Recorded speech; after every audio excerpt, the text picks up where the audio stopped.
क्या गरीबी सिर्फ एससी एसटी ओबीसी का ही अधिकार है? जिसके यहाँ 2 वक्त की रोटी भी चलना मुश्किल हो रहा हो, वह सिर्फ इसलिए कमज़ोर है क्योंकि वह सामान्य जाति में जन्मा। वहीं क्रीमी लेयर अगर सभी के लिए लागू कर दिया जाए, न केवल ओबीसी के लिए, क्योंकि केवल और केवल ओबीसी के ऊपर क्रीमी लेयर थोपना, मुझे नहीं लगता कि इससे किसी प्रकार की समानता बन पाएगी। क्या आरक्षण वास्तव में अभी भी भारत के लिए ज़रूरी है? सच ये है कि आरक्षण शुरू में केवल और केवल 10 साल के लिए ही था। आज 75 साल बाद भी वो चल रहा है। नमस्कार दोस्तों, आज हम एक ऐसे विषय पर बात करेंगे जिस पर भारत का हर घर, हर बस स्टैंड, हर कॉलेज और हर सोशल मीडिया कमेंट सेक्शन फटने के लिए तैयार रहता है। जी हाँ, वही जाना और पहचाना हुआ नाम आरक्षण। कुछ कहते हैं आरक्षण से देश आगे बढ़ा है, तो कुछ कहते हैं कि देश पीछे गया है, और कुछ लोग सिर्फ तारीखें देखकर फॉर्म भरते हैं और रिजल्ट देखकर गालियां देते हैं। लेकिन आज हम इस मुद्दे की धूल झाड़ेंगे और सच बोलेंगे। थोड़ा सा कड़वा भी लग सकता है, लेकिन बोलना ज़रूरी भी है। दोस्तों, आरक्षण किसी एक चुनाव का एजेंडा नहीं था, ये सदियों से सामाजिक अत्याचार का हिसाब है। लेकिन सवाल ये है कि क्या आज भी वही सामाजिक संरचना है, या हम एक नई बहस में प्रवेश कर चुके हैं? हमारे संविधान निर्माताओं ने एससी और एसटी समुदाय को आरक्षण दिया क्योंकि उनके साथ सिर्फ आर्थिक नहीं, गहरी सामाजिक चोटें थी। और फिर आता है ओबीसी आरक्षण, मंडल आयोग 1990, कुछ के लिए न्याय, कुछ के लिए दंगा। लेकिन सच ये है कि आरक्षण शुरू में केवल और केवल 10 साल के लिए ही था। आज 75 साल बाद भी वो चल रहा है। तो सवाल उठता है कि क्या ये सामाजिक सुधार है, या भारत की राजनीति का सबसे स्थायी ईंधन? आरक्षण ने करोड़ों लोगों की ज़िंदगी बदल दी, ये बिल्कुल सच बात है।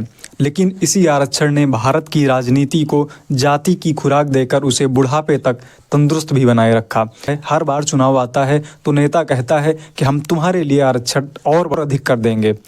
क्यों नहीं कहता कि अगले 10 साल में अच्छे स्कूल बनाएंगे? क्यों नहीं कहता कि अच्छी सरकारी नौकरियां बढ़ाएंगे? क्यों नहीं कहता कि हम कुछ तुम्हारे लिए रोजगार के अवसर नए बनाएंगे?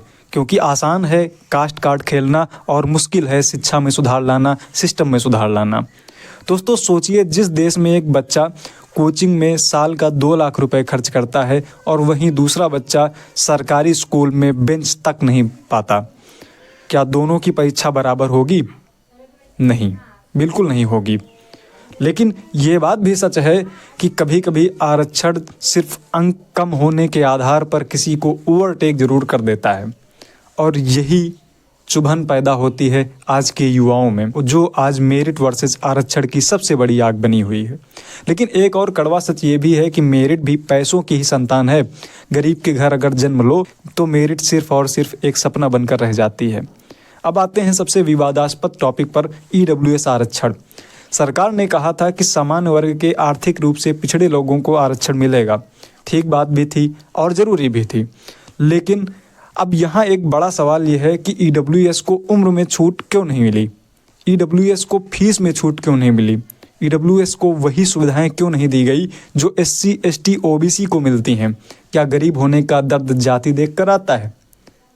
क्या गरीबी सिर्फ एससी एसटी ओबीसी का ही अधिकार है, या गरीबी हर जाति का सच है? कहा गया था कि ईडब्ल्यूएस सिर्फ आर्थिक कमजोरी है, सामाजिक उत्पीड़न नहीं, जो कि बिल्कुल ठीक बात कही गई थी।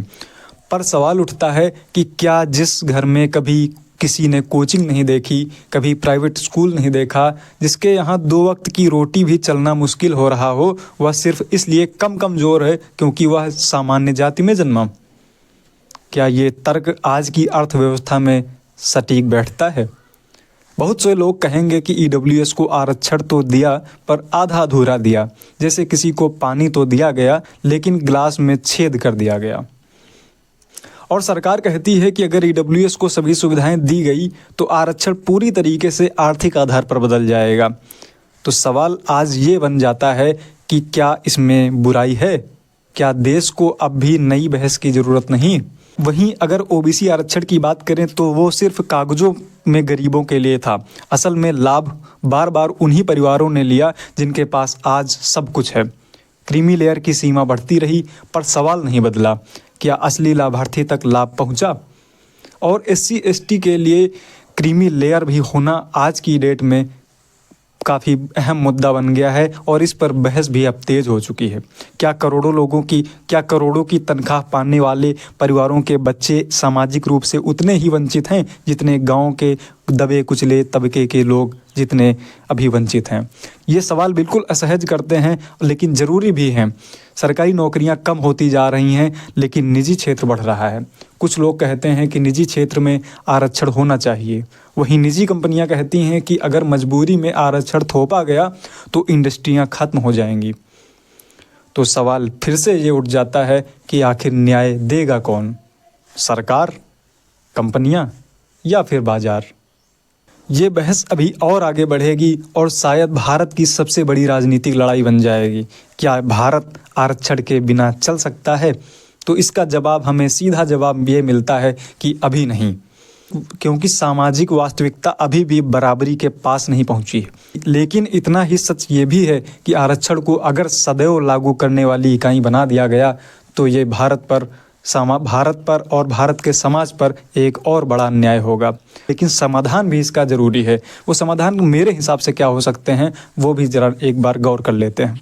अगर सरकारी स्कूल अच्छे कर दिया जाए तो मुझे लगता है कि 70% आरक्षण की लड़ाई आधी खत्म हो जाएगी। वहीं क्रीमी लेयर अगर सभी के लिए लागू कर दिया जाए, ना केवल ओबीसी के लिए, क्योंकि केवल ओबीसी के ऊपर क्रीमी लेयर थोपना मुझे नहीं लगता कि इससे किसी प्रकार की समानता बन पाएगी। कि न केवल ओबीसी बल्कि सभी के ऊपर क्रीमी लेयर को लागू किया जाए और ईडब्ल्यूएस को वो सारी सुविधाएं दी जाएं, क्योंकि आधा आरक्षण आधी राहत किसी काम की नहीं लगती। और वहीं ये सारी चीज़ें बदलने से पहले हम लोगों को, अपने समाज के लोगों को अपना माइंडसेट, अपनी मानसिकता में सुधार लाना होगा।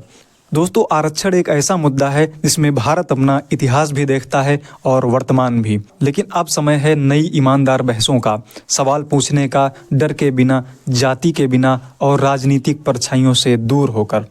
आरक्षण का उद्देश्य किसी को ऊपर उठाना कभी नहीं था, बल्कि सबको एक जैसी ज़मीन देने का था, सबको एक जैसा प्लेटफॉर्म देने का था। लेकिन अब सवाल ये है कि उस ज़मीन को कब तक सहारा चाहिए और कब तक अपने पैरों पर वो खड़ी हो पाएगी। ये सवाल मैं अब आपसे पूछता हूँ कि क्या आरक्षण वास्तव में अभी भी भारत के लिए ज़रूरी है, या अभी भी कुछ ऐसे लोग हैं जो आरक्षण का दुरुपयोग कर रहे हैं, और उनका समाधान क्या हो सकता है? अगर आपकी इसमें कोई भी राय बनती है, अच्छी या बुरी, कमेंट सेक्शन में ज़रूर लिखिएगा, हम उसका सदैव स्वागत करेंगे। और अगर आप चैनल पर नए आए हैं तो चैनल को सब्सक्राइब जरूर कर लीजिएगा, क्योंकि ऐसे ही महत्वपूर्ण मुद्दे और आपसे जुड़े सवाल हम लाते रहते हैं। मिलते हैं अगले टॉपिक पर। नमस्कार।